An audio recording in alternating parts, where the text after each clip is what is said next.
మోకాళ్ళ కీళ్ళు మారాక బాధలు ఎలాగుంటాయో చూద్దాం. దాని గురించి మోకాళ్ళ కీళ్ళ మార్పిడి గురించి శస్త్రచికిత్స గురించి డాక్టర్లు ఏం చెప్తారో వాటి గురించి తెలుసుకుంటారు. మోకాళ్ళ కీళ్ళ మార్పిడి చికిత్సలో భాగంగా డాక్టర్లు సాధారణంగా బాధితులకు 2 రకాల శస్త్రచికిత్స చేస్తారన్నమాట. ఈ మోకాళ్ళ కీళ్ళ మార్పిడి చికిత్సలో భాగంగా డాక్టర్లు 2 రకాల శస్త్రచికిత్సలు చేస్తుంటారు. మొదటిది పూర్తి కాలి మార్పిడి శస్త్రచికిత్స అన్నమాట. అంటే పూర్తి మోకాలు మార్పిడి శస్త్రచికిత్స అంటే కంప్లీట్ నీ రీప్లేస్మెంట్ సర్జరీ అన్నమాట.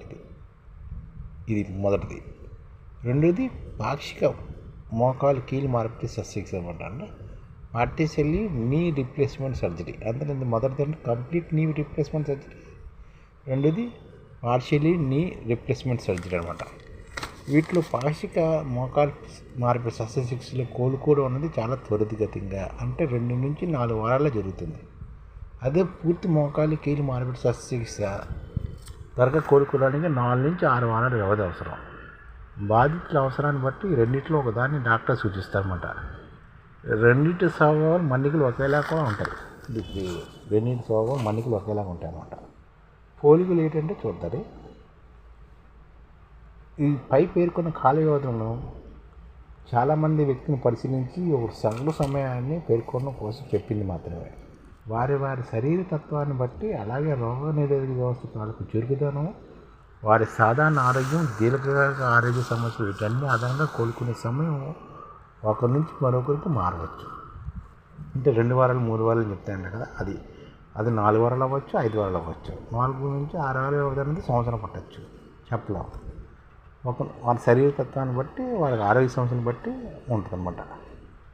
శస్త్రచికిత్స తర్వాత నొప్పి వస్తుంటే వ్యవధి కూడా ఒకరి నుంచి మరొకరు వేరుగా ఉండొచ్చు. అందుకే మోకాలు కీలు మార్పిడి జరిగిన ఇతర వ్యక్తితో పోల్చుకోవడం సరికాదు. దీనివల్ల మానసిక ఆందోళన పెరగడం, దాంతో వ్యాధి నిరోధక వ్యవస్థ మందగించడం వల్ల గాయాలు తగ్గడానికి పట్టే సమయం కూడా పెరుగుతుంది. అందుకే మరొకరితో పోల్చుకోవడం ఎట్టి పరిస్థితుల్లోనూ చేయకూడదు. అలాగే శస్త్రచికిత్సకు ముందున్న స్టిఫ్నెస్, శస్త్రచికిత్సకు ముందు మోకాల దగ్గర కదలికలు చాలా పరిమితంగా మాత్రమే ఉన్నవారికి ఆ తర్వాత కదలికలు పెరుగుతాయి. అయితే మునుపు అంతగా స్టిఫ్గా లేని వారితో పోలిస్తే ఇది స్టిఫ్గా ఉన్నవారిలో కదలికలు అంతగా పెరగకపోవచ్చు. నొప్పి తీవ్రత ఎక్కువ తక్కువ కూడా ఉంటాయన్నమాట. నొప్పి తక్కువగా ఉన్నవారు ఫిజియో వ్యాయామం సమర్థంగా చేయగలుగుతారు. అందుకే వారిలో మెరుగుదల గణనీయంగా ఉంటుంది.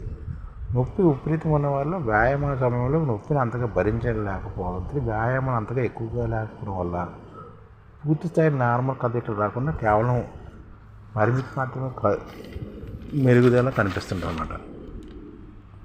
ఇలా నొప్పి ఎక్కువగా ఉండేవారు దాన్ని భరించాల్సిన అవసరం కూడా లేదు. డాక్టర్ సంప్రదించి నొప్పి వాళ్ళ ఆధ్వర్యంలో నివారణ మందులు వాడుతూ వ్యాయామం చేసి తాము కోలుకున్న స్థాయిని మెరుగుదల పొందవచ్చు కూడాను.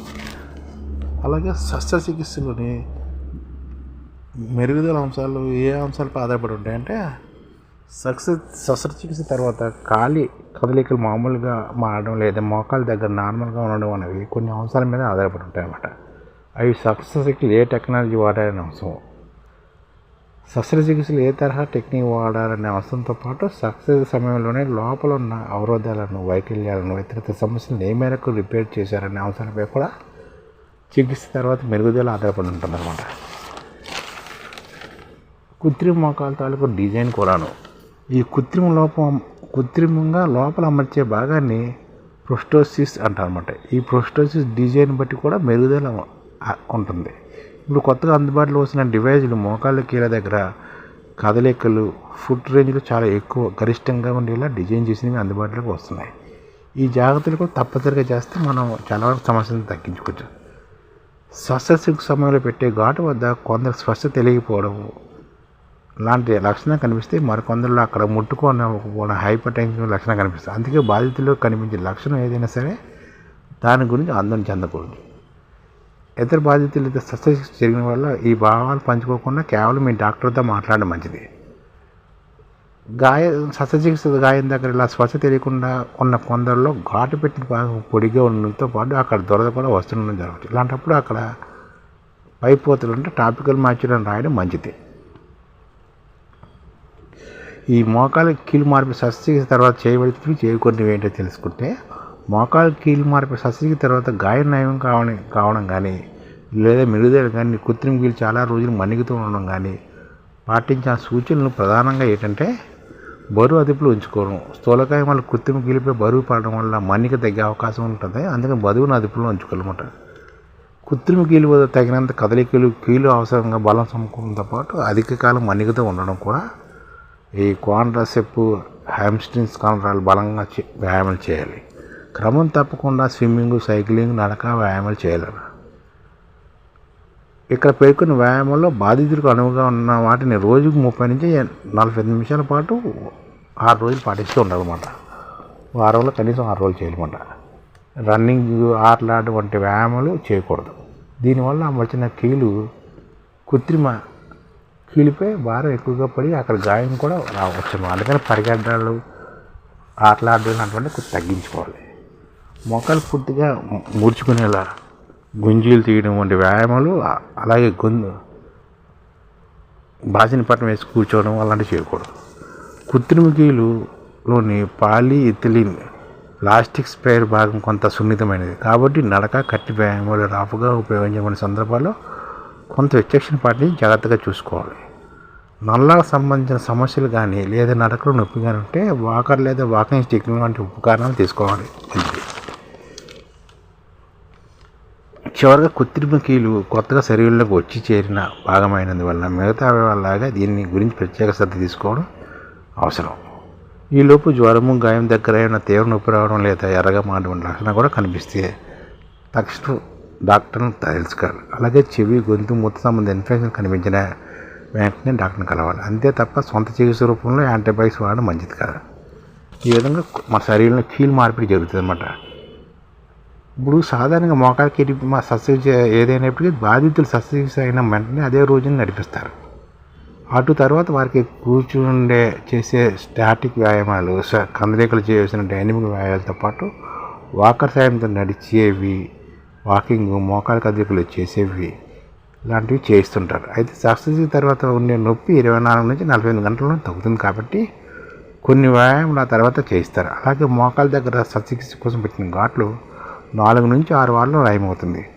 ఒక గాయం అంతా మారిపోయి ఒక వ్యక్తి మునిపట్ల ఫీల్ అవడానికి కనీసం ఏడాది పట్టవచ్చు. అలాగే శస్త్రచికిత్స చేసిన లోపు చోట వాపు పూర్తిగా తగ్గి మోకాలు మామూలు కనిపించడానికి 3 నుంచి 6 నెలల సమయం కూడా పట్టవచ్చు. అందుకని ఇది మోకాలు కీళ్ళ మార్పిడి జరుగుతున్నప్పుడు మనం శరీరంలో కొత్త ఒక పదార్థం వచ్చి చేరుతుంది కాబట్టి మనం జాగ్రత్తగా చూసుకుంటూ ఉండాలన్నమాట. ఈ విధంగా మోకాలు కీళ్ళు మార్పిడి శస్త్రచికిత్స చేసుకున్న వారు వివిధ రకాల పద్ధతులను పాటిస్తూ ఆరోగ్యంగా ఉంటూ డాక్టర్ని సంప్రదిస్తూ పనిచేస్తే మోకాళ్ళు అరుగుదల కొంతవరకు తగ్గవచ్చు.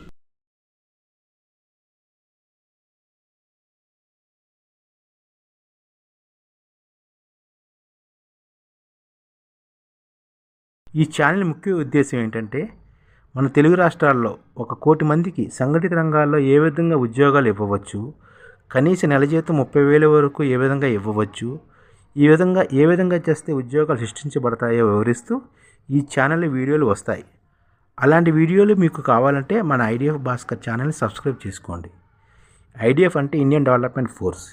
ఈ వీడియోలు చూసిన తర్వాత మీకు నచ్చితే లైక్ చేయండి, మీ ఫ్యామిలీ మెంబర్స్కి షేర్ చేయండి, మరియు మీ ఫ్రెండ్స్కి షేర్ చేయండి. Thank you. నమస్కారం.